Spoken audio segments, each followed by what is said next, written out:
She didn't leave America chasing freedom. She left because fear was breathing down her neck. Not bombs, not war.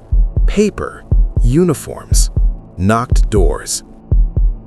Beat up by police before I'm disabled, so I can go to the doctor up there. That's why I didn't move. You don't want militarized people in the streets just roaming around, snatching people up, many of which turn out to actually be U.S. citizens. As an American that left the U.S., I have to say I'm so grateful every single day that I had the opportunity to leave. Strike them, kill them, harm them. That is what so many people are taught that the Qur'an teaches Muslims. I am an American who converted to Islam, here to correct what you think you know.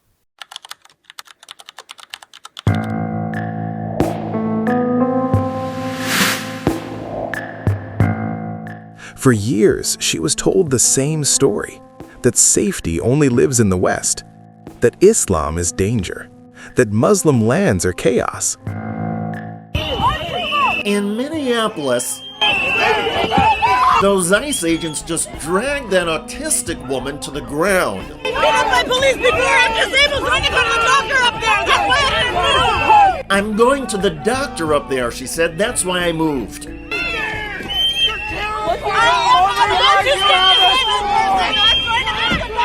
I am autistic, she said. I'm going to the doctor. America, a Christian nation. Love your neighbor. Words spoken in pulpits, written into identity.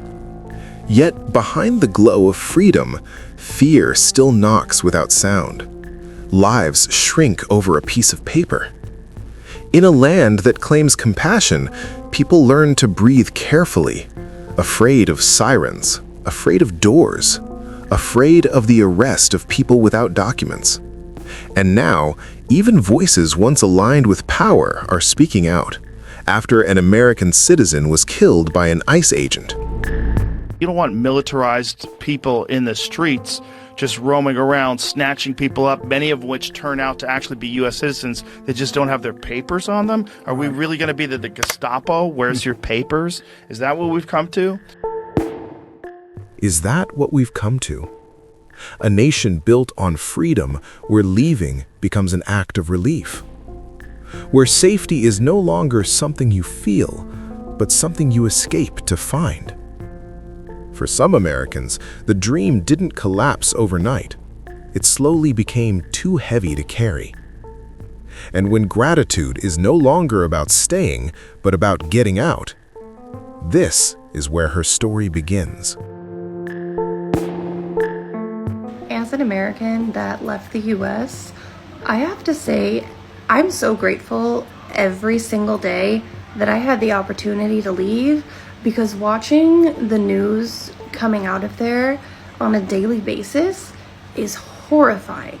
Like, I knew stuff was going to get crazy, but I didn't think it was going to get crazy that fast. What do you mean ICE is detaining children in their underwear? The kids in just diapers outside in the middle of the night. What do you mean? Against that backdrop, her story shifts, not away from pain, but toward clarity. For years, she searched for happiness in all the wrong places. Slowly and quietly, she began learning about Islam in Egypt, a place that had become her new home.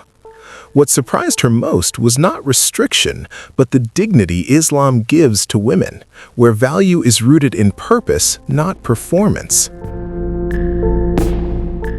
How Islam changed that when it was introduced. So if we look at Roman civilization, women were seen as subordinate to men, and they had either no rights or very few, similar to that of a child. Ancient Indian laws saw women as less than pests, serpents, and even hell itself. In fact, a woman's right to live died with her husband. During her husband's cremation, she was actually expected to jump into the flames with him or forego her right to ever make any choices again. She owned nothing and was property of either her husband or another man in her life, like her father or brother. Women in Athens were considered cheap property, and it was said they were made by Satan. And in the Catholic Church, women were considered creatures of second rate, according to a Danish author, with Kunsen. So life for women pre-Islam was pretty dark. In places like France, there had to be a meeting in 587 AD to determine if women were even human. The answer to that was yes, but that women only existed to be in service of men. And in England, women weren't counted as citizens until 1850, and they didn't gain any personal rights until 1882. Meanwhile, in the Islamic world, things were very different. Islam had came and ended the discrimination and dehumanization of women and gave men and women equal public rights. That is because teachings in the Qur'an ensured so. In Surah An-Nisa, verse 32, men should have portions of what they earn, and women should have portions of what they earn. In Surah Tauhid, verse 71, believing men and believing women are guardians of each other. In Surah Ashab, verse 35, indeed, the Muslim men and Muslim women, believing men and believing women, Allah has prepared for them forgiveness and a great reward. And then Surah Imran, verse 195, never will I allow to be lost the work of any worker among you, whether male or female. You are of one another. And I will be doing follow-up videos with these specific rights that Islam granted women that did not exist before. But I wanted to take this to just show you the vast differences in how the Quran says to treat women versus how they were treated pre-Islam. After falling in love with Islam, her journey didn't end in silence. When the faith she embraced was pulled into politics, reshaped by irresponsible voices and fear-driven rhetoric, she chose to speak with clarity, not anger. What began as belief became the quiet courage to defend the truth she had found. I've officially filed to become your next congresswoman. So the choice is yours. Vote for me so we can kick every dirty Muslim out of Texas. So I'm sure by now we've all seen Valentina Gomez going on her rants about dirty Muslims.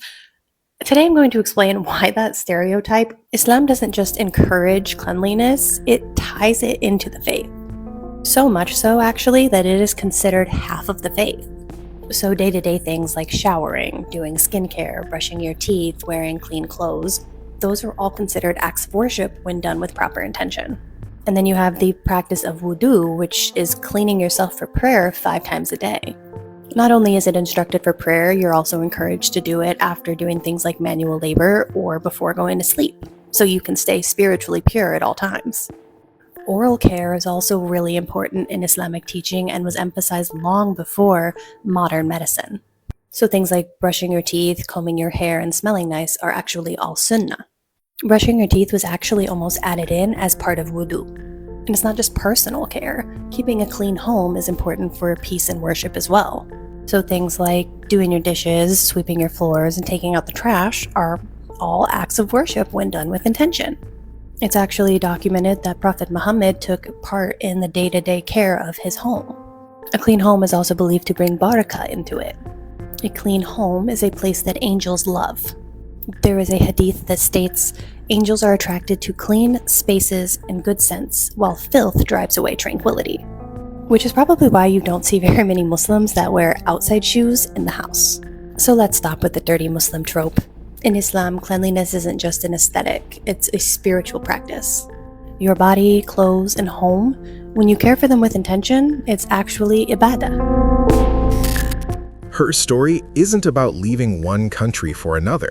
It's about leaving fear for understanding. Islam didn't ask her to stop thinking, it asked her to look deeper. The Quran reminds us, indeed, in the creation of the heavens and the earth, and the alternation of night and day, are signs for those who reflect. In a world loud with labels and suspicion, her journey is a quiet invitation, not to follow blindly, but to think, to reflect, and to see for ourselves.